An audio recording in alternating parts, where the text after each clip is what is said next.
Yo, how you doing, folks? Welcome to episode 136. I didn't do the weird hand thing because I don't have enough digits to do six on, and that just looks awkward and weird, and I'd probably end up slapping everything off my desk. I was gonna say like I did last week, but you guys don't know that yet because I've recorded these out of sync. So yeah, that's me postulating on the future. Ooh. Anyway, yeah, it's probably going to be Valentine's Day by the time you get this. I hope you have someone near and dear. I hope you are experiencing love in some way in your life that doesn't necessarily need to be romantic. You can find love and appreciation in the beauty of the natural world. And yeah, go out and enjoy yourselves. And I'm going to reiterate again this week for the last damn time. It is a leap year this year. 29th of February is a day you wouldn't ordinarily get. Go out and do something special with it, folks. At least for one day. Live your life to the best. I imagine I'm saying that to a lot of people who are like, ah, you dick, I'm at fucking work. You can go do something afterwards. You know, the days are long. You're not working for 24 hours. That's probably my privilege speaking there, but hey ho.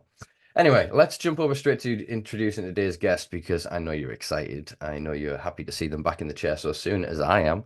Yeah, I was expecting it to be 2026, I think, before we were going to have this conversation. So I'm very glad to be having been in his kitchen again last week and had a bit of a catch up and a bit of a celebration.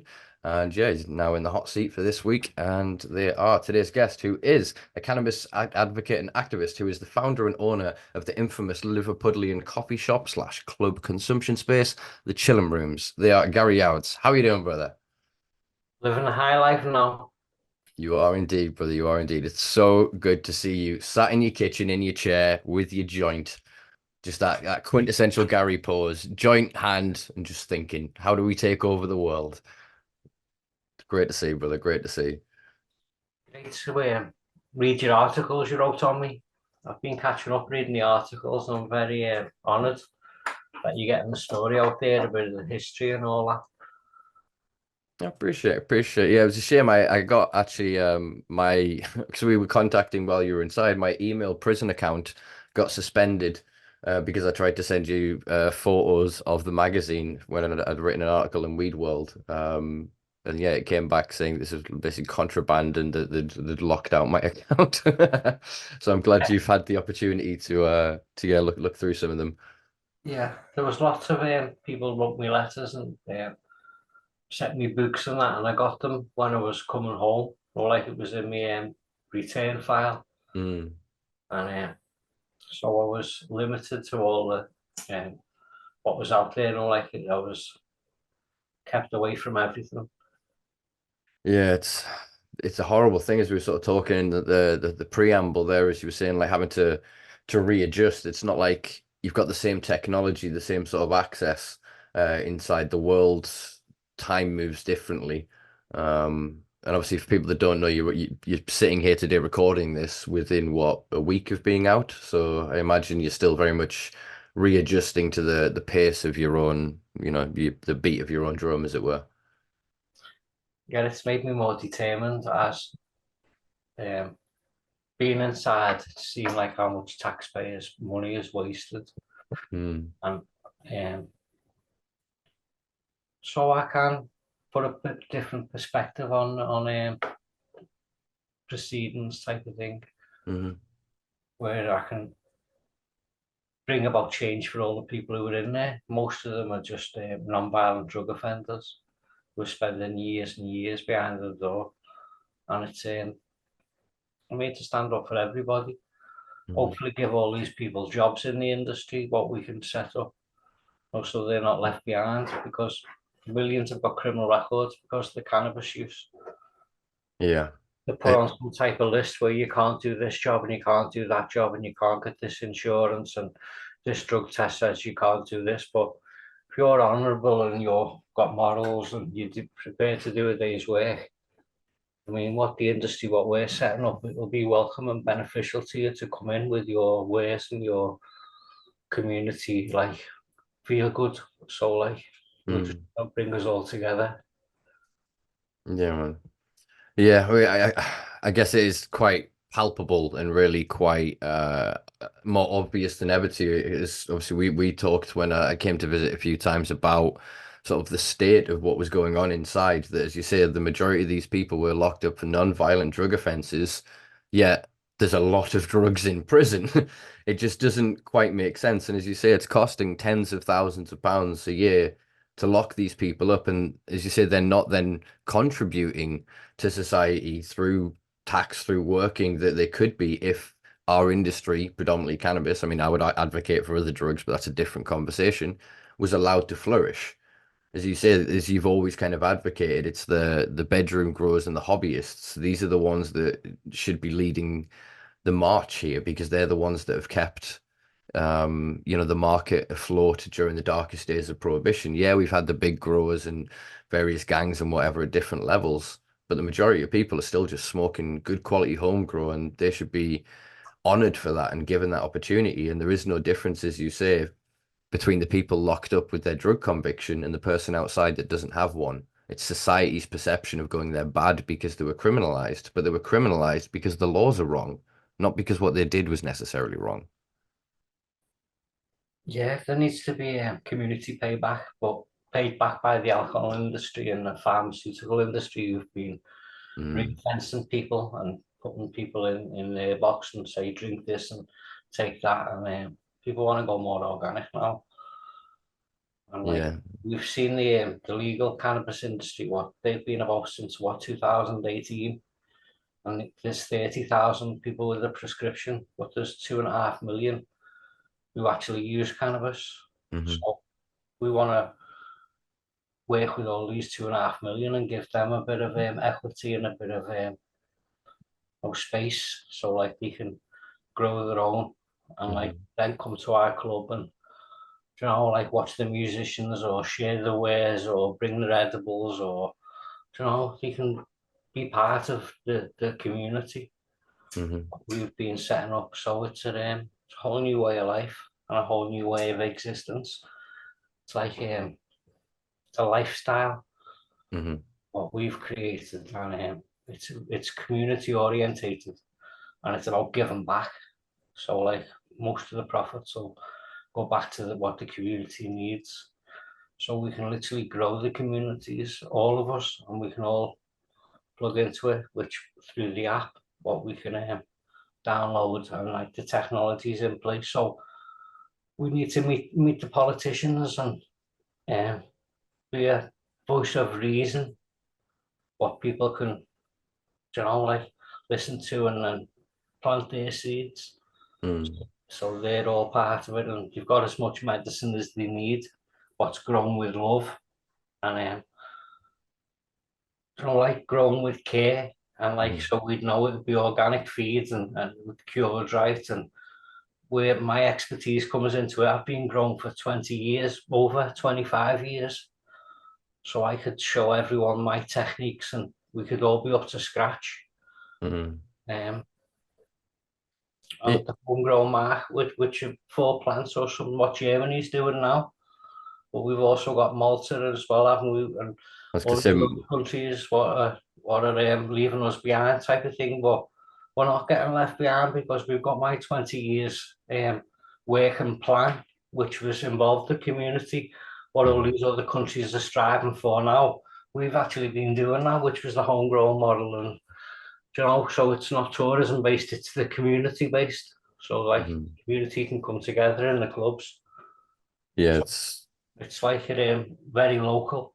mm, If you can have your club and you can plug into the technology, you can license your growers, you can see who grew the flower and it'll all be tested. And then we can all grow from there. mm, Like everything's in place for like chilling rooms as model to, just let it shoots um, develop. yeah, let it set down roots, so to speak, as it were. Got the root ball in place now. Yeah, Really, so and it yeah, is community based. That's what we're mm, very proud of. We've never moved off that like path of righteousness. hmm yeah. I think no one can doubt your conviction. Literally, your conviction. Speak to your conviction, as it were, to borrow a pun, I suppose. There. Yeah, it's the thing that is, I think, of great frustration, or one of the great frustrations to yourself and to many others that have known your story and watching the space is the hypocrisy by which you are so heavily targeted and vilified for a model and a system that you have been, as you say, adapting and adopting for 2 decades, when people all over the country are now starting to get away with opening up different premises, different things. Granted, most of these are under the auspice of or understood to be medicinal spaces. But yeah, that hypocrisy is really a mark of shame on, I would say, the city of Liverpool, that rather than, as you say, celebrating community, local culture and giving people an opportunity by being so heavy-handed with its prohibition of the chilling rooms and its policing of you and your activities, it's denied that community the opportunity to, like you say, organically, naturally evolve as it has. You kind of molded it into in the chilling rooms with the music, with the layout, with the all of the little intricacies that went into creating that social space. And I think now more than ever, you deserve the opportunity to open that and to have that. If others can do the same, then it should be allowed for yourself. I can't see any other reason why you shouldn't be. Let's get the licenses in place, what we need then, get us all, so we can just go and open the chilling rooms. We're ready to go. I We're mean, open in 48 hours. yeah, the structure of the chilling rooms could open. The problem is, as you say, is the licensing. The licensing is the biggest impediment, and as previous guests can attest to, point people towards obviously Kevin Jones' recent episode, which I think will be last week's in the order I'm recording this. And we're talking about GW and the our belief that there's been a 30-year conspiracy with the Home Office to basically create a monopoly. So there's only one player in town, as it were. They've obviously in the past few years allowed other licenses to come onto operation and for their products to be distributed, but that takes an incredible amount of money, and they are incredibly bureaucratic systems of production. They are greenhouses that are guarded. They've got surveillance, security. They've then got to be up to X code. They've then got to be up to EU GMP, etc. And I think that looking at the state of play, it's like Chillin Rooms is almost phase 6, and they're on like phase 1.5. I think that's the way that they see it. And so they're allowing like vape spaces and like bring your own prescription spaces and that kind of thing at the minute. Um, but yeah, they're really limiting on kind of what can be done there. I mean, obviously you're a week out of being incarcerated. I'm not asking like what's your plans with XYZ here. I'm just sort of I guess postulating on kind of what is happening around the UK. So I suppose you do have quite a lot of options in terms of the chilling room could become, I guess, quite like a prescription consumption space, like a sign up space, and work with sort of clinics and providers like in that sort of sense. But you bring up Germany. I think Malta is a much better version in terms of their social clubs, and they're not medical, they're recreational. Whereas Germany's is 3 plants per household per year. So you couldn't do like 3 plants, then another plant. You couldn't have 3 plants and then some cuttings.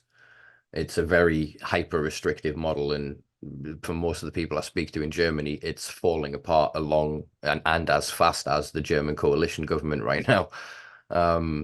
But yeah, Malta is, I would say it's still very restrictive, but in terms of the conceptual idea, like you say, being able to grow and supply a central supply for the sort of longer term vision, as I have since I've known you, Gary, I've agreed with you. I think that is the best decentralized model. It puts the most money in the most hands of the people that actually deserve it. And what will we all do? We'll pay taxes. We won't need any special tax on us because our potholes will be filled. Post offices will be kept open. The schools will be financed because all the Yeah, money will stay in the pots. It won't be getting it'll siphoned off by gangsters. be used right for the community, all of it. That's Hmm. what my main ethos is, that it gives back. So the more the community grows and the more children rooms grows and the more our genetics grow, the more the community feeds, and it just feeds itself, and it just brings good every single day. Hmm. You know what we've been doing for 20 years, and it really is the answer to people's problems now. Hmm. Which it's interesting. Like, so other than the like home grow supply uh aspect of it, you're starting to see through trial and error in other regions around the world, people coming to basically a very similar model Which again, as you say, then speaks of the. I mean, you figured this out quite early on at a time when most of the world was still in prohibition. I'm thinking most of the world still is under prohibition. Um, but they've like had these huge commercial access points and companies worth billions and companies on the stock markets. Yet there's still just small bits of home trade. Whereas again, what you're on about here of legitimizing everyone's capability to just cultivate a crop. It's no different than if you and I had a load of land between us and we went, oh, we're gonna grow a shitload of corn, and then as long as we've got somewhere to sell the corn, we can sell the corn. Yeah, Do you but know what I mean? That's what it should be, as simple as. yeah, the clientele who will be plugging into you will be want to know what you've watered it with, what you fed it with, and Mm, how long it was curing for, and they'll actually, because your reputation will go before you, mm, and your product will be on the market literally seconds, mm, because we know how much you've got 4 times a year, which you're harvesting. mm, So your medicine will be like, your reputation will go before you. So we'll make the home growers, and the growers who are like specialists who get the right mm, flower out there and the right genetics and grow it to its ability, and then everyone will be able to like rate the bud and that. So like every That's it. piece of bud will be grown with love and cured, Mm, cared for, and manicured, and handled with care. So when the product reaches you, you couldn't get better. mm. Exactly that. At the minute, it's a race to kind of the bottom of margins and the most profitability while still having enough to make the money back from the product actually being just good enough. Whereas, as you say, this kind of decentralized model, the incentive is yes, you can make money, but it's also about rewarding the people that care the most Yes. and the cannabis nerd growers that we love here on the fucking Simpa Life that really just spend a lifetime learning and delving into the plant and, as you say, loving and caring for it and as an expression and extension of themselves, almost like an artist Yeah. wants to share their work with Yeah. the world. Yeah. So it'll be the highest standards. All the growers will be up to the highest standards. So you'll have maybe 200 growers for growing for each club. So the more the community grows, the more the club will expand, and like it'll just be paying for all the things what the community needs. Everything Mm. will be paid for. All the councils, all the fire brigades.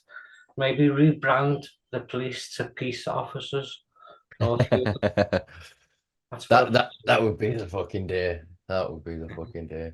It's like, yeah, I mean you raise a point, even if it was just as they've discovered in cities like Hartlepool, for example, if they back off policing cannabis, they save a shitload of money and all of a sudden they have loads of time and they Yeah, can go and deal with actual crime. Granted, they're still, in my opinion, not dealing with actual crime, but they're at least not bothering the cannabis people, so it's slightly lesser of two evils. But yeah, as you said, the amount of savings, because then when every penny that's being spent on cannabis in some form is taxed in the same way any other commodity would be taxed, just as a sale tax, as it were, VAT. That means that that's going back, like you said, into that system to cover all of the needs. It's a no-brainer. Even just changing the law does that. Even before any models like the Chillin Rooms come on board, we start to see that cascade of savings. And then, as you say, it leads towards this gradual and ever lifting slope of profitability for the country because the money isn't being hoarded off by multi-billion dollar companies that based in Atlanta or whatever and here and there and there and yeah, the money is actually no, I'm smoking this. Where'd this come from? Oh, 3 streets away. yeah, Local weed for local people, as it were. yeah. That's the perfect scenario. Mm. Yeah, Yeah. I agree. In terms of like, yeah, carbon footprint of that weed, We'll whereas turn communities around. We really will. mm, hmm Children Rooms can grow as a brand for the next 100 years, and everywhere it goes, it'll bring change. So I'd like to get the model, and if we can't open Hope Road up, which is the original Children Rooms, we can go to Malta or we can go to Germany with our genetics and our AI, which is ready to go, which is the complete package, we'll call it. Mm. Yeah, I mean, again, with like, I think Germany is not gonna work the way that it's being portrayed in the media or in certain parts of the media. There are some people actually doing some genuine, sincere reporting. Most of that actually is German national local media. But yeah, in terms of space like Motley, we've seen, I had on Uncle Kush quite recently. He's a podcaster from Holland, and we were talking about the Plug and how obviously the Plug have got a couple of coffee shops now in Amsterdam. They've got a club out in Barcelona as well. And yeah, that may be then something to look at in terms of building the brand in another region, as it were, where it can operate, Yeah, and then getting it to a certain level and then almost importing it back into the UK. Um, we're seeing that with quite a few different of the American brands that for all they're in a air quotes legal jurisdiction, they can't open the consumption spaces that they want. So they're taking their capital that they've made in the States and going to Thailand or Barcelona or yeah, Amsterdam and opening a shop where they can have that social space, that cultural community space, because I think that's one of the most, probably, if I will say, is the most important thing that you provided through the chilling rooms over the years, was a space for others to not feel alone, was a space for people to come together and nerdily sit and share their weed and go, oh, look what I've got, you got this, I've got this, oh wow. And just like really talk in esoteric language about cannabis in a way that other people wouldn't, and talk about culture in a way they wouldn't, and see live entertainment and have, as you spoke of in the past, literally an experience every night. You know what I mean? It wasn't just kind of you pop in and it was almost like a performance in a weird way, like a show. yeah. It really was. It was an orchestra, and like I love being part of it.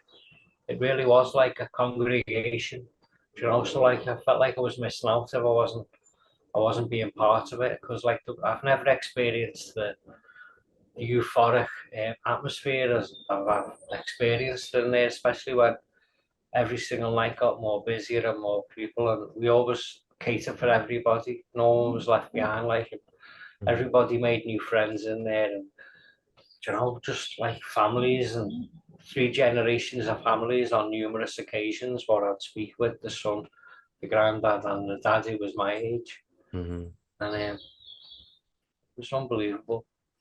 Yeah, man. Well, yeah. Except the couple of undercover fuckers that we highly suspect snuck in over the years. Yeah, But yeah, yeah, everyone else is welcome.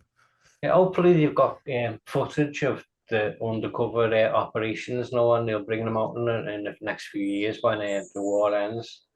We can all watch them. Be a good watch, wouldn't it? Because you'd see the euphoric highs and just the Mm. community. So, like, I hope they are using them as training films in the future. That So, that that would be awesome. how to create communities, Yeah. needless to be. Yeah, that would be awesome. In my brain, I'm seeing more Afro Man, Yeah, the American singer who got raided recently, and he used the cameras from his house to make a music video, and several of the police officers are suing him for damages to their reputation because there's videos of them like smashing his shit up and acting allegedly inappropriately.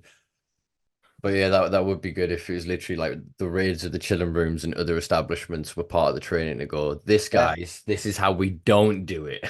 yeah, yeah. Especially when it's all more civilized now, isn't it? We can communicate by a Zoom meeting.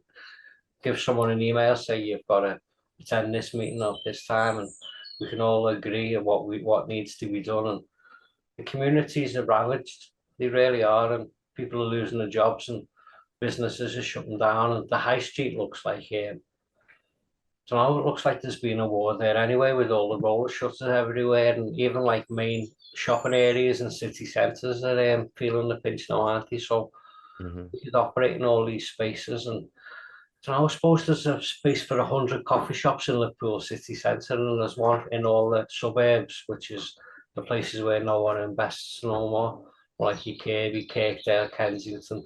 These are places what the drug war's ravaged, but the city Mm. centre's doing good now, so we could have maybe 30 or 40 coffee shops in the city centre, but then expand it to all the deprived areas, more like the ones that have suffered with the Mhm. neglect and just the antisocial behaviour. We can turn these areas around because the people from the local estate will be planting a little crop and they'll be a tax-paying member of society now and have a purpose. Hmm. The musicians will all come together and they'll be like playing the tunes on the stage and meeting new people and just seeing a future which is what we've experienced over the years, but lots more people can experience it and come and medicate with us and just feel our vibes, what we've created. We'll, Mm. we'll have never been anywhere like it, promise you. Hmm. Yeah, man. This Yeah, world, yeah. I mean, futurist. yeah, as you say, man, like Barcelona is in the Barcelona city region is Yeah, expected. I think the most recent estimate this I saw from official government figures was 450 plus. We usually say 500 clubs, but somewhere in that sort of region. I'm not yeah, saying Liverpool and Barcelona are comparative in sort of size. I can't do the layover of the Google map in my head when I've been like traveling around each city. But I think, yeah, you could easily fit a couple of fucking hundred in Liverpool in most major cities because, like you say, we need people to start thinking less of, oh, dispensary and 20,000 people go there and they make all this money. It's more what pubs were 30 years ago. And yeah, you wouldn't walk more than two rows of houses without stumbling across somebody else's local. And that wasn't just a space where, yeah, alcohol blights and it kills and it causes cancer and etc. But the culture that it creates when people are not too intoxicated, when they're in that sweet spot, is wonderful. Where people are open and loquacious and chatty and they want to share with each other, they want to embrace each other, they want to hear about each other, they want to gossip, they want to play pool together, they want to eat together. Do you know what I mean? They want to have their birthday parties there, their functions there. yeah, It's is alcohol that is gone, but that desire is still there. If we can just plug cannabis into that, yeah, that's what I see is literally all of these old empty units that are getting made into single housing occupancy and homes of multiple occupancy, I think is the other expression. And they're just breaking them down in little tiny rooms and little tiny, and it's like, no, we need grand social spaces again. And cannabis, frankly, whether people want to accept it or not, obviously you lot out there, you're my audience, you're gonna fucking accept this. Maybe if I clip this into a short, you people won't like this and I'm gonna get fucking disliked a lot. But cannabis is the future. 100% is the future. The more it comes out now, alcohol is now classified as a carcinogen by the World Health Organization, whereas cannabis is now at least not considered the devil. Cannabis is on the rise and alcohol is on the fall. And if you look at consumption rates, especially amongst the youth, like a third of them are teetotal. They don't drink alcohol. But a lot yeah. of them, like you say, want to open their mind, experiment, socialize, connect with others using tools like cannabis. So that's ever more Yeah. the reason why we need spaces like the chilling rooms. We need to put the high back on the high street, and there's 5,000 high streets, and we can all do this together. We can, all open our spaces up and, get all our communities and our family back to work, family businesses, community organisations, CICs, which is, so we make sure that we're just all the money's accounted for. So there's no hidden agendas. There's no me. It's all about the community. Hmm. We can give back, and that's our ethos, and that's what. So like about my last 20 years work, that's what it's all about. Mm. Exactly that it's about, and I suppose the truth that you have ascertained from your experience becomes ever more potent the more you live it. And what I mean by that is 20 years ago, you figured out that this was a way to revitalize the high streets. And then Yeah, we think how far the high streets have fallen in yeah, 20 fucking years, how bad things have actually really got, how broken, disparate, and fractured our yeah, communities have become.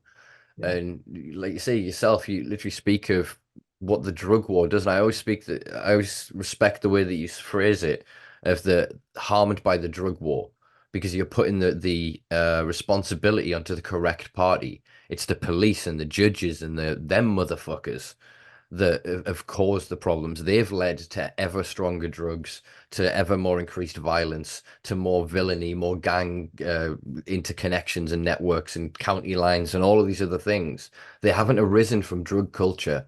They've arisen as a consequence of them targeting and destroying the lives of people like yourself. yeah. Well, what I've seen when I was in the jail was the fentanyl, people spraying fentanyl on paper, and Mm, people going under on it all the time, and it was cold blues all the time. So that was in the prison population. So it's the pregabalins as well. mm, Fentanyls, these are all like people are highly addicted to them and, using them for, you know, they've got a place in the drug war. What's happening Mm. now? Yeah, yeah, exactly. I'd say these People people. who are, the people who are just left in the system who are just, living a existence in jail behind the door, 23 Mm, hours a day, and just I don't know why it's there or what it's happened, but things need to change. It really 100%. does. The drug war is lost. Yeah, 100%. I mean, it was North Wales former police crime commissioner Arthur Jones got in trouble a few years ago because he suggested, hey, what would happen if we let prisoners vape cannabis as an experiment? And he got in loads of flack for it. But actually, if you actually understand cannabis, not from a bigoted, biased, like prohibitionist point of view, and you understand how it works, you can see the benefits that that could have in prison. As I think I said to you last time I saw you in the open prison up near Blackpool, was you guys have got so much land and space, and you're allowed to garden and have this space. It's like in my head, you all should be growing cannabis and consuming it as part of your rehabilitation, your therapy. You could even sell it in a little like prisoner window thing as part of the because there's a farm shop there. You could literally have then sold prisoner weed, and the people from the local area could come and buy their cannabis from people. Obviously, it's a bit fucked up in terms of the profiting of them people locked up. But what I mean is there'd be a mechanism of then not putting people into that position, and then ideally you'd have people that weren't locked up for cannabis cultivation, growing cannabis to be sold. It'd be people that weren't for drugs charges. Do you know what I mean?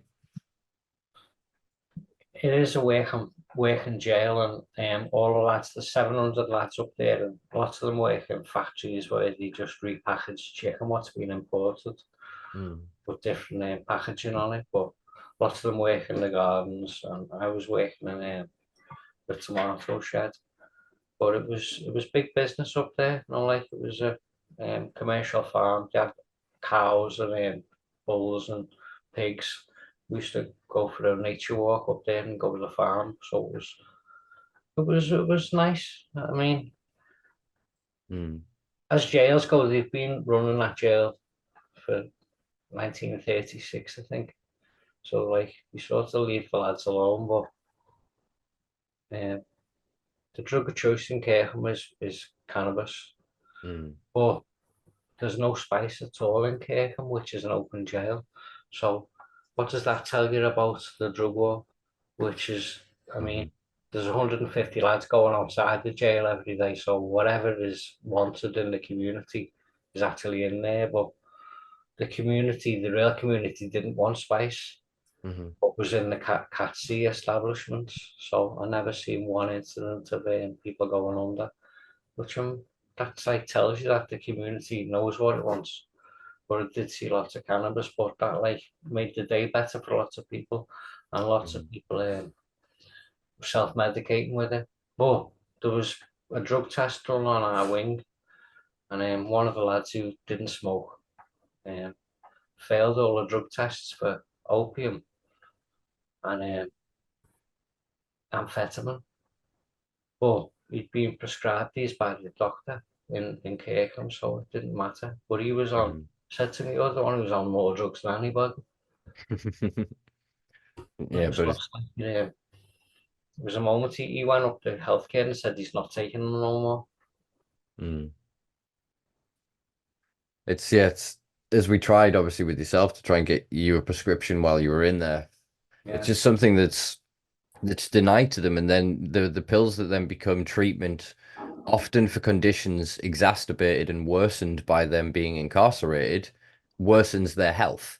But them same drugs are also, as you say, valuable to other prisoners. Like if you're prescribed pregabalin, tramadol, I don't know if the prescribe, I don't think we prescribe benzos anymore, but any of those kind of class of drugs, they're more valuable often to a prisoner to trade with others yeah, than it is to continue their health. And yeah, that's what my point was about the cannabis of like just even as an experiment of just one space and a bunch of them. Because like you say, it was cannabis became the dominant drug because that's what people wanted. And the culture then reflected that. As you said, there was very little violence. There was very little sort of detrimental trouble that was caused as a consequence of like money being owed, of favors. You know, people aren't going to tick up to the eyeballs with fucking weed in the same way that you might with a really strong opioid, you know? Yeah. And so yeah, it's emblematic that the harder the security prison, the worse the drugs are. The softer the prison, the softer the drugs are. Like you Yeah. said, it's you can't put it any more black and white than that. That What the clearly, community wants and what the community gets. I mean, it just sort of materializes, doesn't it? There'll always mm, be a black market, mhm, but the drug of choice was cannabis and Kirkham. But I was happy that I didn't see no cold blues with the fentanyl. yeah. Like you say, it's emblematic also of um the the environment in which you're in will drive the drug use. So if you're in horrible deprivation and you're locked up in a cell 23 hours a day and there's violence and aggression all night, things are smashing around, you feel unsafe, you feel insecure. If you've got a history of drug use, or even if you don't, you may likely want to have something that will help you escape that, that will numb you from it, that will put a barrier between you and all of the chaos around you. Whereas then when the environment calms down, and you're less under threat, you're less likely to take those much stronger drugs. Again, another lesson that our politicians and prison system and any authoritative institution could do well to learn is that drug use, I would say, is completely natural to explore with drugs. Whereas then drug abuse often comes as a consequence twinned with the one's environment. Yeah. Yeah, man. Um, all right. I think we've covered some pretty good bits there. I did want to ask you sort of you've got quite a unique story. This is something we've discussed sort of privately prior, but I was curious as to whether you'd had any thought of sort of penning a book, putting something getting something put together that kind of tells your narrative and your story, because it's been going on for a long time and it's got a lot of twists and turns, a lot more than I think most people tend to realize. Um, I'd like you to write it for me, Simpa. I was reading a piece you wrote for me. You've looked into the history about the Nolan Shack, and you know, I was one of the graduates of that course, Mm, Chris Baldwin, and I know all the old timers, which is Alan Buffrey and Winston Matthews. I think you called him something else, but Winston, yeah, he was like part of the Bong Chuffer. I yeah, think yeah. it was Chris Baldwin. So Chris was on the course with me as well. So I mean Jeff Ditchfield as well. He's not with us no more, is he? He No, was I on. think yeah, Chris died as well. I think there's only Was it? Winston's still going well. Alan's still going strong. Yeah, yeah. I got postcards off Alan and a letter, and I got a letter off Winston as well. So I Oh, was nice. really happy to hear off them when I was in jail. I wrote back to them both. Um, but like they're the OGs of the Mm, industry, you know. So I still like look up to people like these, but they've always been aware what I've been up to. You know, there's never been no secret, and I've always had their back, and so I was happy with that. Um, nice. and Well, that's the definitely world, the world's going more accepting, isn't it? It's e like, ever more it would seem, but paradoxically, there seems to be this backlash against the people that actually moved it forward. I discussed this with a previous guest about Jody and Mark Emery and kind of how they were instrumental in moving forward in the latter days of Canadian legalization, with everything that happened there.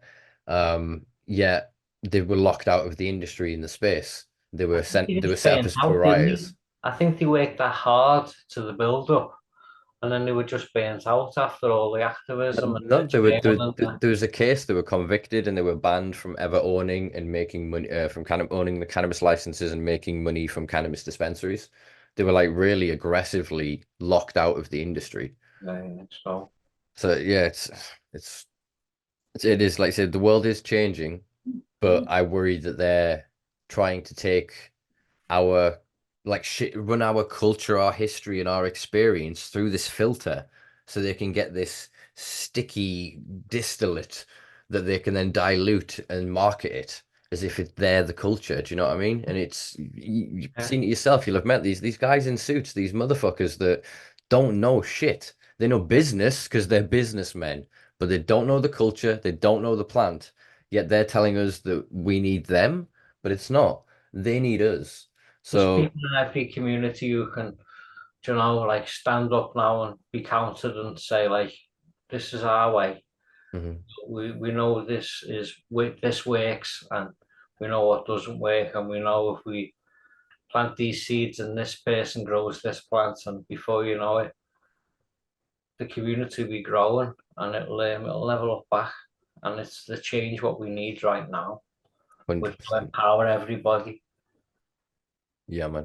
100%. But yeah, 100%. So with that in mind then, yeah, let's have some conversations. I'm quite happy to do some ghost writing. I don't know what the other one is called, where you're named as a writer. yeah. Co-authoring? I would love you to do a Simpa because you've been about me a long time now, and you know what our goals names are, but it's bigger than me now. The model which is we're gonna roll out is everything for everybody. So Mm. as I say, we've got the technology in place, and we're gonna see Bob Marley as a hologram singing on Chillin Rooms stage in the not so distant future. We'll have the best unsigned music talent, so it'll be like a live version of Britain's Got Talent, but it'll be every Friday and Saturday. Like you don't know who you're gonna see, or Hmm. so like you'll be interactive, but you'll be able to come to the children rooms as well. Maybe go into the cyberspace, and also like we can have VR headsets so people can. I don't know. It's all like new to me. I've been getting used to God, the technology, but that my sounds a mind's bit expanded. beyond me. Future's Um, amazing. It really is, and if mm, everyone can like get on the same vibe and connect with our vibes, and we'll become like you know, I think more than anything, your work proves um the need for that ubiquitous decriminalization, that ubiquitous descheduling, yeah, in order for children rooms to succeed and others to have the same opportunity to, you know, bring out their brands, to try out their yeah, wares, as it were, is to change that law. So I agree, now more than ever it is a time where we desperately need some form of unification in the UK around an active goal that, in my personal opinion, isn't legalization, because we've seen time and time again what that is, who benefits from that, and who continues to go to prison and actually yeah, statistically gets more aggressively targeted the closer you get to it. If you look at California, Canada, for example, two very interesting ones to dig out the stats on. Um, yeah. so yeah, as you said, it's no more should an individual like yourself, or any individual, be put in front of a judge, be thrown into a fucking cell, when there are now people just running around with giant fucking glass vaporizers, vaping on trains and in restaurants and pubs and shit. If people can get away with doing that with their piece of paper of protection, then the hypocrisy needs drawn to the forefront, so that people like yourself, as you say, there has never been a violent incident or aggression or crime committed, other than obviously them criminalizing us for cannabis, in the chilling rooms. Ever in 20 years, it's the Hmm. most peaceful community orientated place you could ever be. I have people from all over the world and every single ethnicity and gender. I mean, it was so inclusive, and I was just proud to be among all these community. Hmm. You as well, Simpa. You coming down to chill with me. I mean, Always, man, and some always good will. nights. It was like you've experienced this, so you'll know what it's about. That's why we wanted Yeah, man. genetics. As you said, I think, to kind of talk out, maybe even as a spoiler to people, that book, I think it would be then good to add, as you say, the rest of your graduating class and the work of people like Colin Davies and Jeff and others, and Yeah, so people can understand how we got to where we are now, because yeah, you are the last on the battlefield at the front line of a war that most people have forgotten. They're off fighting other wars and other battles, and they've given in. They've signed treaties to surrender territory to the prohibitionists, whereas you are steadfast with a fucking flag in the ground, going, "No, fuck you, free us." Yeah, yeah, yeah. Standing tall. We've lost a few battles, but one day we'll win. And that's right. If you're not on our side, you're on the losing side. That's a definite. Mm, Uh, mm, the place is going more organic, and people are in. I say they're not drinking no more. The people under 20, none of them are drinking. So it's like people are going to be like dinosaurs if they're actually going to pubs and going on pub crawls because mhm. I don't know, that's what the grandparents used to do. And like people want like new interactive community organic, people are thinking about the health and Yeah, going to the gym and just being more like give back and people. it's not Yeah, about the new Mercedes on the pathway. It's about like how we can live a more sustainable life yeah, and man. all joined together. Yeah, people want to be about around people. They don't want to be lost in the mire and the bullshit and the technology. We spend all day with our fucking phones. We want to, at the end of it, we want to sit together and Yeah, roll a nice joint or whatever, pack a bong. yeah, yeah, yeah. But I agree to a certain extent about the pubs. I mean, my ideal would be in the same way you don't have to have a tobacco license at a pub to smoke cigarettes when you drink alcohol. It Yeah, should just be the same that when weed is decriminalized, you can smoke cannabis where there is alcohol. And yeah, then that'll revitalize all the pubs. Because I mean, yeah, without naming the pub in Durham, we used to have an alternative, it was considered a goth bar, because it was like all black and like metal and like alternative. And yeah, they allowed us to smoke weed out back for quite a few years, and we had a good little system set up. And they would twoggle the lights when the cops came in, and people would make sure that they dropped anything they might accidentally drop outside of the boundaries. And then they shut it down. And within that year, there was several suicides across multiple age brackets from the communities that used to frequent that pub every day. So people would go down 12 o'clock for an opening and sit in the beer garden, enjoy the sun, have a nice joint. They'd go in and spend money at the pub. They'd play on the pool table and the jukebox, constantly putting money into it. But then the city cracked down harder on it and it got lost. But I can see, like I said, you can have these bespoke places like the chilling rooms, but people should also be able to just be who they are outside of the chilling rooms too. yeah, yeah. Mm, We're going to come into a new age where we're all going to get looked after. We're all going to be part of the community. that's it, man. Grow for each other. Like Yeah, we're not growing to get bigger walls and more bathrooms in our mansions or like you say, Mercedes. There's a point of comfortability that we can all reach and yeah, have of a quality of life. And then, yeah, as you say, all the rising tide lifts all ships at that point. If everybody is benefiting from the system, yeah, then we're in a much better place. Whereas at the minute, it feels like we've got the worst of both worlds because we're paying for all of this cannabis, we have access to this cannabis, but they're making the money while then using that money to criminalize us. yeah, It's just so frustrating. Yeah, it's interesting. So I suppose as I alluded to at the start, I'm somewhat surprised, although greatly surprised in a good way, that to be sat here talking with, because obviously you were sentenced to 3 years. But they've basically put you through 1 year. Obviously, you started in Cat C, which was basically a high security, very not very nice prison, as we've sort of discussed. And then you were moved into the open prison, which was obviously a much better experience, as you said, very very pro cannabis, at least on the prisoner side of things. Although I can't help but suspect. I imagine the guards as well and know that, and they're just like, they're all high. Just leave them alone. They're going to cause us any trouble today. Do you know what I mean? That kind of thing. So you're now on tag for 6 months. Is that what they've done? yeah. I'm on tag for 6 months and I've got to report to probation every single week. But I went to the other day to probation and they were quite nice with me. Didn't feel no Mm, animosity. I didn't mention cannabis and the probation officer was like made a statement to me type of thing that it was cannabis friendly and it mm. was on my side. So I thought that's nice. I was gonna say that guy might have had a prescription for all we know these days.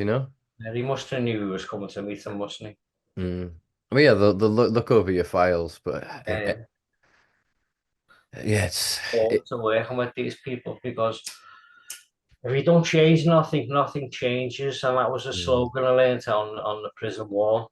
So we're here to change things and like bring about harmony. That's what I'm here to do now. I'm ready to go to mm, work, Simpa, and you can, you know what the history of the place is. You've already looked into it, so mhm, just get these um, things down on paper, and you can help me right the end of the booth because we're really at the top of the mountain now, and we really are with all the models and the answers. The answers what we all need. You know, I've got mm, solutions, so um, get the words out there. Let's inform everybody that the tide's changed. I know I've said this before and they put me in jail, but I'm hopefully going to be meeting some MPs in the next few weeks, mhm, connecting with some other people because we've seen the legal cannabis industry after 5 years, they've got 30,000 people.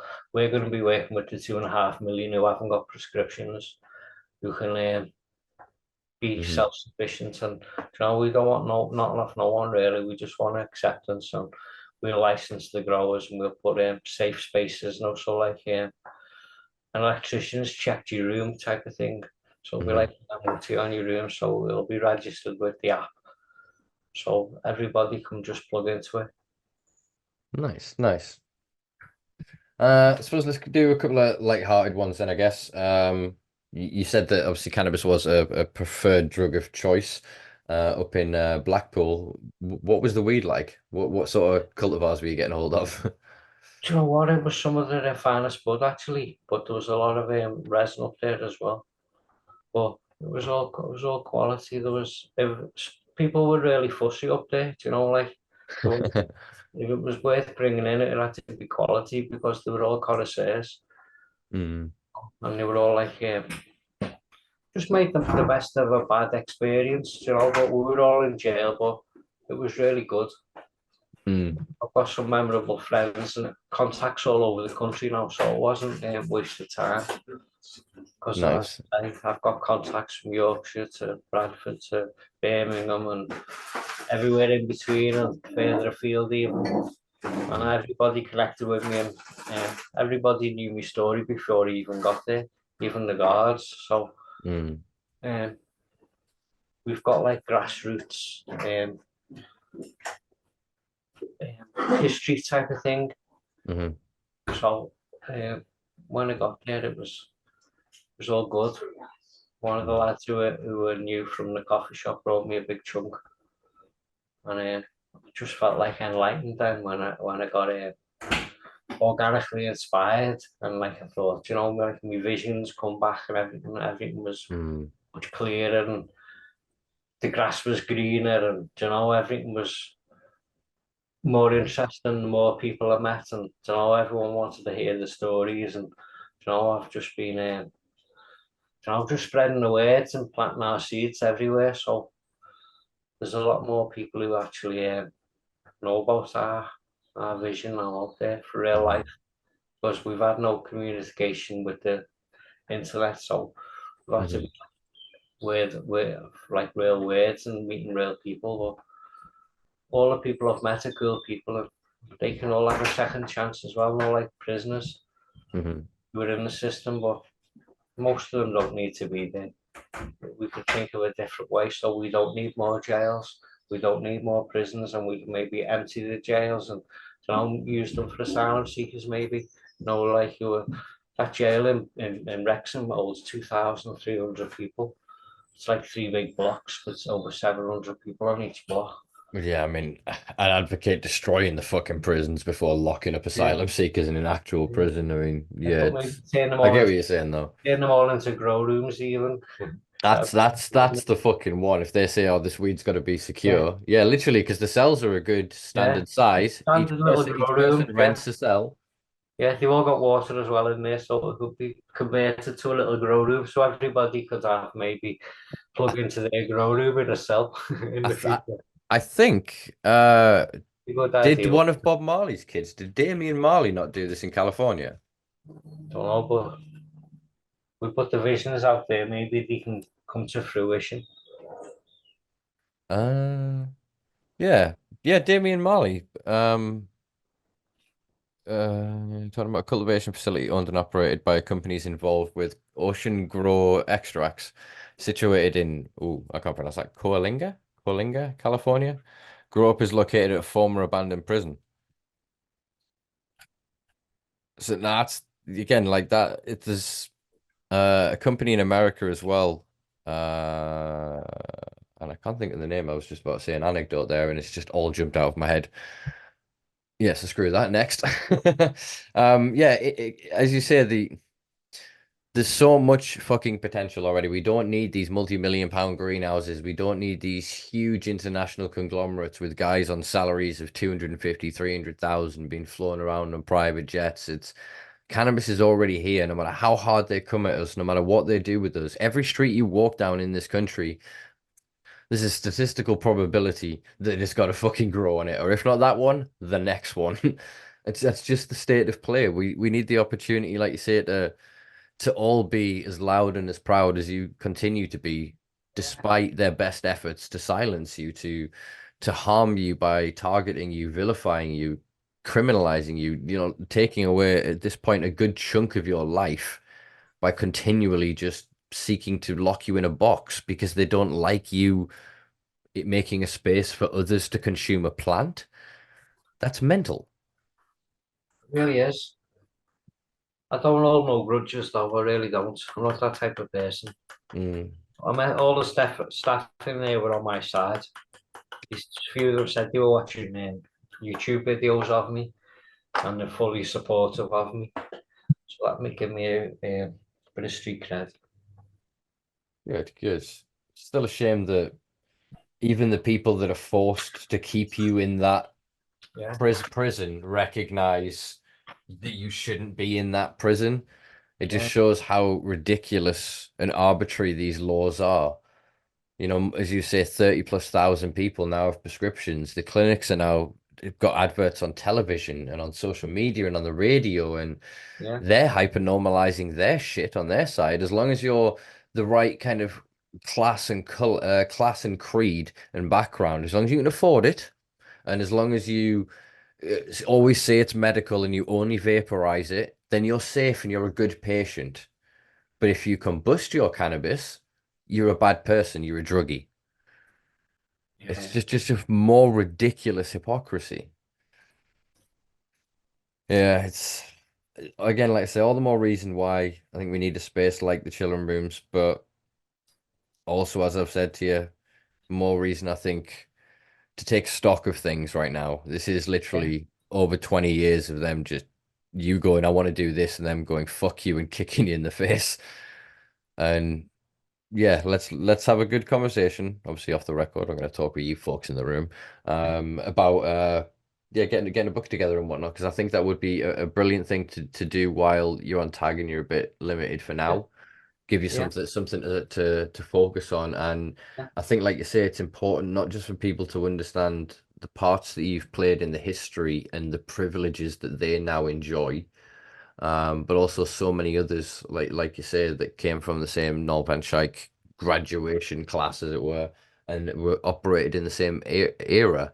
There's a coffee shop from London that escapes me that started in the late 90s, which was one of the first ones. It was in a West Indies community, and I cannot pull the name out of my arse. It's been a good 5, 6 years since I've wrote about it.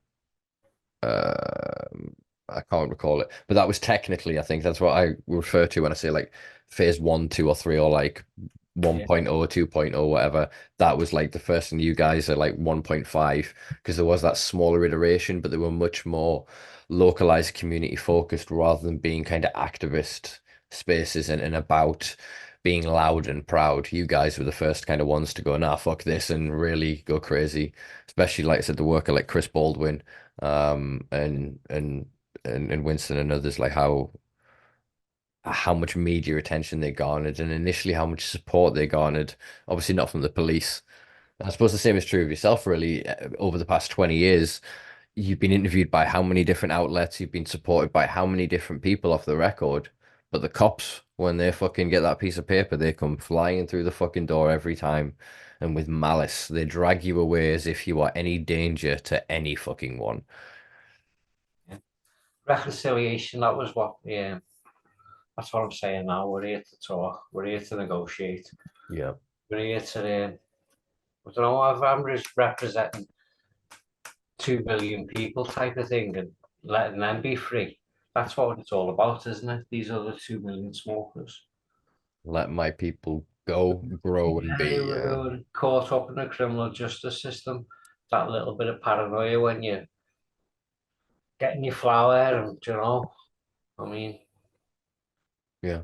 the legacy growers who've been supplying the flower for years. I mean, there's loads of them who need recognition, isn't it? Hmm. You can get a pat on the back what they've been doing. Do you know? 100%. It's part of the reason, as I keep saying, I do this podcast is to try and capture as many of the stories of the people that were in the place at the time so that Yeah. we have that as an account to look back on in history. Not that this is obviously the most academically structured or Yeah. sophisticated project that I'm working on here, but through these conversations, we will have a means by which to piece together, who was where and what happened. Or I'd like to think so. The more people I can obviously get on, the more conversations I can have. But yeah, I agree. They need to sit with us as much as we need to sit with them, and they need to recognize their world is falling apart because they don't understand our plant. They don't understand it as sequestering carbon. They don't understand it as a fuel source. They don't understand it as a energy storage solution. They don't understand it as a textile. They just see it and go, drug, young people go loopy, which Yeah. has never been true. In a small percentage of individuals, cannabis can precipitate a psychosis-like event. In the vast majority of occasions, a temporary psychosis type event. But the same is true with anything. Alcohol could, caffeine could, a hard relationship breakup or emotional struggle can do the same, can cause a snap in one's psychological state. It's not fair to uh, attach these labels to cannabis and then to shit on all of us as if were ever at any risk of these things, you know? Yeah, well, that's why the community, being as strong as we are, that can like bring people in who having a little bit of, ups and downs in your life. I mean, and like the community can be there for people, can't they? And like you can have people to talk to and go through things, and there'll be about maybe 150 people in the club at one time. So like you'll be able to like someone will listen to you, won't they? And talk a bit of sense and bring things back into reality and Well, yeah. put you on the right path. That's what we'll be there for you. Yeah, man. In that old cliche, problem shared is a problem halved. Yeah, but Um, you're in a uh, community of 150. yeah, well, that's what happens in like I said, pubs, community centers. Think of your working men's clubs in all your former mining communities, and you guys in there, and often they're the only communication they have. That and shop workers. Yeah, well, everybody's alienated now in their own homes, aren't they? Behind the Hmm. screen or looking at the phone all day. So we can bring people out into the real world, and you know, so that Yeah, you man. make new friends in the real world and like-minded people. Yeah, man. There's nothing better than. Our community is the coolest people in the world. Wait Mhm. till you meet them. Yeah, man. And like you say, in terms of other peripheral things like tackling what is still an ongoing problem with spice, not just in Yeah, prison, but on the outside and many of the drugs, yeah. it could have so many positive ripple effects upon Well, the culture. I can get people away from the harder drugs, can't I? So like they're not Mhm. in our communities. Okay, so the communities will like get rid of them before they even get into the community, especially the people who are going to deal them. Okay, Well, I mean, because they there's won't always be accepted. there'll always be in a well-adjusted society, there will be rampant drug use, but there won't be rampant drug abuse. That's the different thing. And like I say, it's certain individuals get into position to be middlemen for access, and that's kind of what's happened with cannabis, like you said, and what a decentralized model in the chiller rooms is trying to do is almost is connect growers with consumers. It's Yeah, not trying to create like a middleman that's going to make all this fucking money and everything else. It's about empowering people that if you have the skill and the talent, like you say, you can rise to the top and supply and garner a good wage and be respected for your work. You know what I mean? yeah, yeah, and it can also liberate you because it can give you your time back on it. So you can do like literally live your dream if you've already made your wages before you're actually just for watering a few plants. And then you can be the Mhm. creative person you are, so you can follow your own path.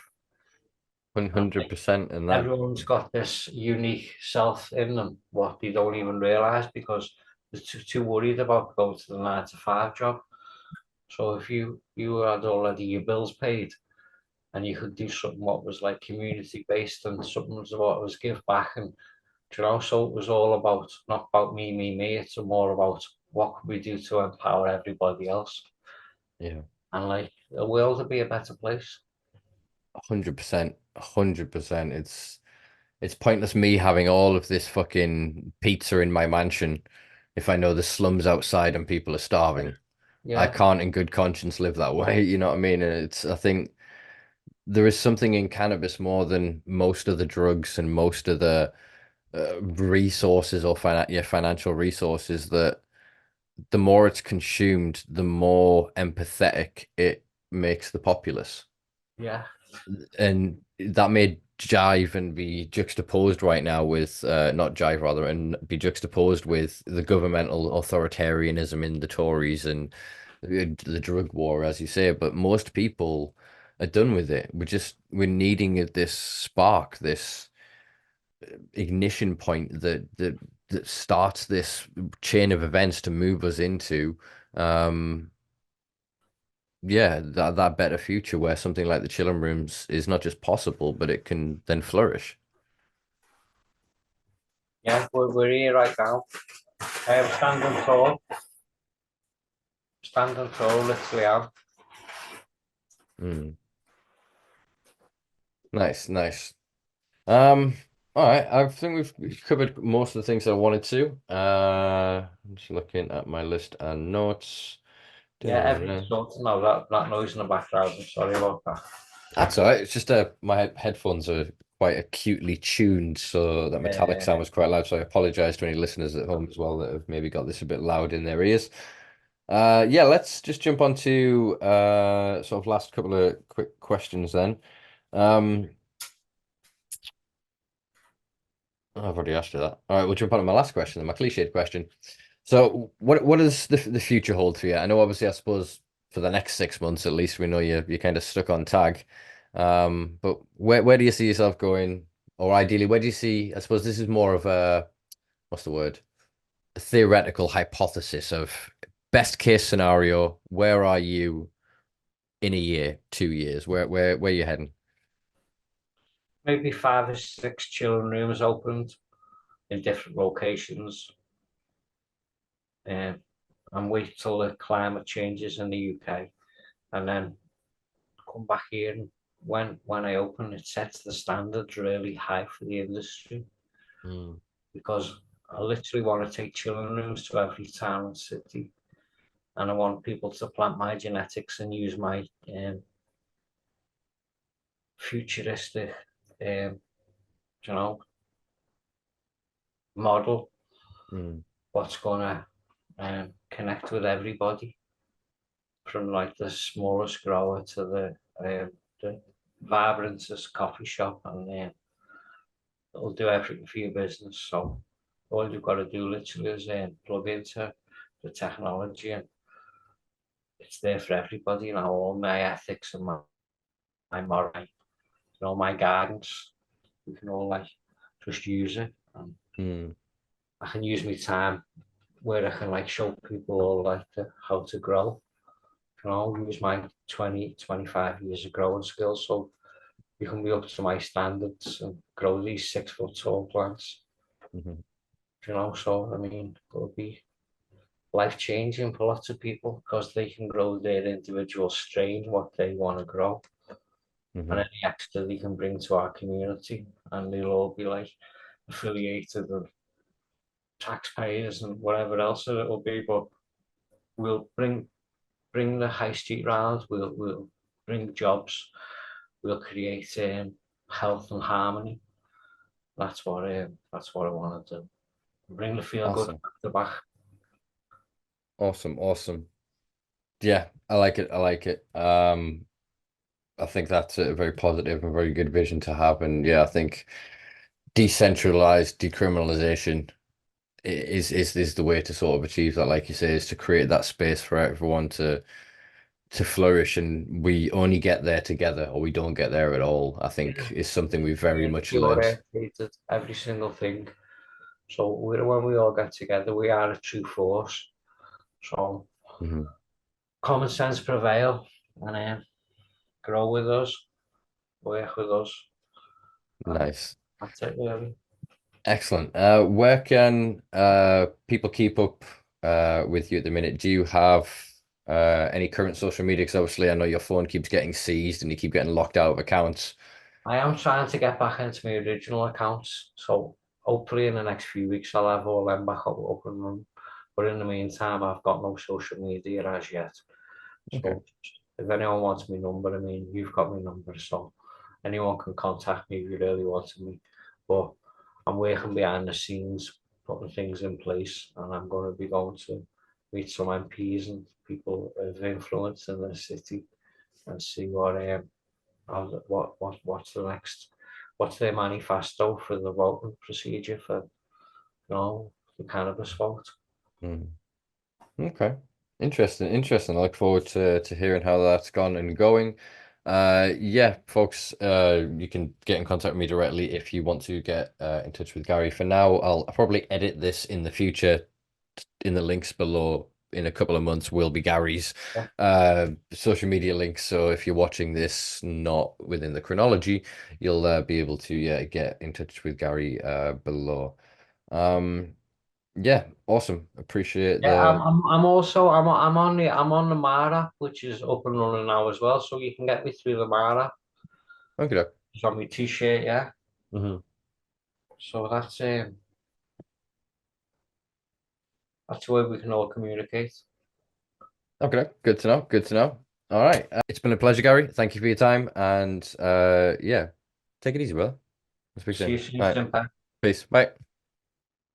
Well, there you go, folks. That was Gary Youds. I thought it was really good. Want to keep it short and sweet. Um, Yeah, it felt a bit like I bombarded Gary. I didn't really think of this when I agreed to set it up, and I was like, "Oh, you're coming out on the 5th. All right, we'll get you straight in." It's been 4 days, bless him, man. I've just kind of gone, "Here's all these things," and I think he did well there. It seems like he's adjusting back to the outside life pretty well, which is good to see. He's in better health, which is good to see as well. I said the first prison that he was in was a horrible situation. Who the fuck decided that that was a way to treat somebody under his charges was and will always be mental to me, to be honest with you. The whole system is fucking mental to me. But how much I know of Gary and how kind of long I've known Gary and how long I've watched him just continue to do the same thing and just try and create a social space for people to consume cannabis and for good growers to provide good quality product to good people for good prices where everybody gets paid. I think it's more because it's too close to socialism, I think, more than anything else for them. They're like, nah, we can deal with the weed, but you've got to be a capitalist about it. Oh, mental, fucking mental. Yeah, I'll include some of the many, I think, I don't remember, about three, four, something like that, articles that I wrote about Gary and the Chillin Rooms while he was incarcerated last year.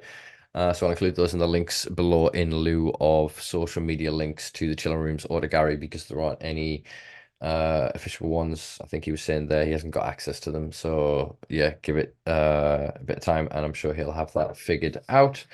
Um, yeah, cheers as always, folks, for swinging by. I hope you learned something new today. I hope, if nothing else, it was just nice for you to see Gary in his kitchen again, smoking on his joint. Because for me, that's Gary in his happy place, and it reciprocally makes me happy to see him in his own space, in his own home, as any of us deserve to be.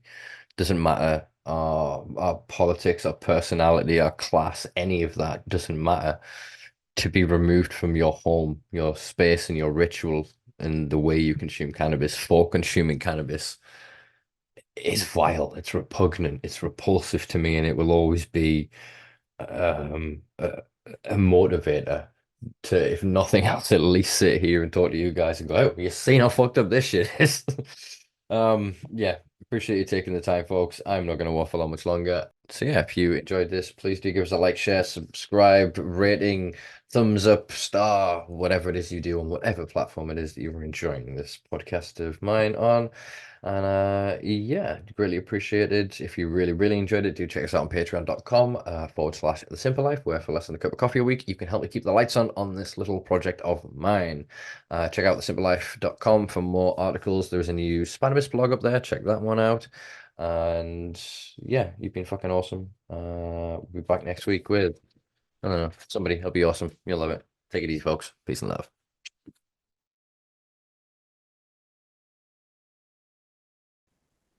I was doing so well. I thought I was on one take. I thought I was on the one take. Could have one took. I didn't one take. I undertook. The undertucker.